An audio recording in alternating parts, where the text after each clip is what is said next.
समर्थन दिया तो ये दलितों के हित के लिए काम करेगी। लेकिन जब दलितों को, दलित की बेटी को सम्मान मिलता था, समर्थन मिलता था, तो वो दलित की बेटी दौलत की बेटी बन जाती थी। मुझे कहने में कोई संकोच नहीं, अगर मैं विस्तार से कहूं तो शायद सबको एहसास हो जाएगा। लेकिन आज भारतीय जनता पार्टी, अगर भारतीय जनता पार्टी कि हमारे प्रधानमंत्री नरेंद्र मोदी जी बने, तो आज आप देखिए कि देश की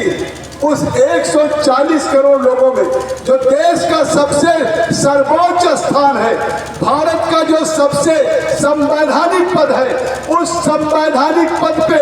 आज भारत के महामहिम राष्ट्रपति के पद पे अगर बिठाने का काम किया है, तो एक आदिवासी अनुसूचित जनजाति की हमारी एक महिला श्रीमती द्रौपदी मुर्मू को किया है। ये केवल एक आदिवासी, एक अनुसूचित के सम्मान नहीं है, देश के 50% महिलाओं का भी सम्मान है। एक बार जोरदार तालियों से अपने भारत के महामहिम राष्ट्रपति का स्वागत करें, हमारे भाई भी स्वागत करें। मैं कहता हूं इसके पहले ये प्रभाव की बहन हमारी दलित, ये इसके भाव, क्योंकि एक कभी सोचा था कि सुदूर आदिवासी जंगलों में उड़ीसा के एक कहीं जहाँ स्कूल नहीं था, अस्पताल नहीं था, कितनी कठिन पगडंडियों से पढ़ करके उन्होंने पढ़ाई की, शिक्षिका बनी और आज महामहिम राष्ट्रपति बनी है। ये देश की महिलाओं का सम्मान है, देश की अनुसूचित जाति का सम्मान है। जहाँ भारत के प्रधानमंत्री ने पूरी दुनिया को संदेश दिया कि हमने अपने सबसे सर्वोच्च स्थान पे बिठाने का काम किया है, तो अपनी एक दलित बेटी को किया है। वहीं उत्तर प्रदेश जो पूर्वांचल की धरती रही है, जंग आजादी की धरती रही है, जंग आजादी की लड़ाई गंगा से गोमती, पटना से पाटलिपुत्रा से अवध, लखनऊ और पटना के बीच की चौरी चौरा हो, चंपारण हो, सारी काकोरी की लड़ाई से शुरू लेके पटना तक की लड़ाई, जितना आंदोलन जंग आजादी का हुआ है, जब भी मुल्क के इतिहास की समीक्षा होगी, जब भी आजादी के इतिहास की समीक्षा होगी, तो इस पूर्वांचल के जिस धरती से आप जुड़े हैं, यहाँ की शहादत 100 अक्षरों में रहेगी। उस पूर्वांचल की धरती का सम्मान किसी ने किया है तो नरेंद्र मोदी जी, नरेंद्र मोदी जी ने किया है। आज उस पूर्वांचल की धरती से पहली बार उत्तर प्रदेश की योगी आदित्यनाथ की सरकार में हमारी एक दलित की बेटी उत्तर प्रदेश सरकार की मंत्री है, जो आज आपके मंच के रूप में मौजूद है। आज हम कह सकते, हम मुलायम सिंह से सवाल पूछ सकते, अखिलेश से पूछ सकते हैं, मायावती जी से पूछ सकते हैं कि जब आप पिछड़ों की बात करते, हमारा छोटा भाई अभय राम पूरे शिक्षक का नेता बैठा,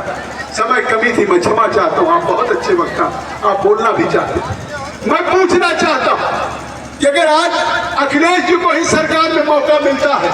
आज लोकसभा का चुनाव लड़ रहे हैं, पूरे पूर्वांचल में किसी यादव को टिकट नहीं दिया, पूरे पूर्वांचल में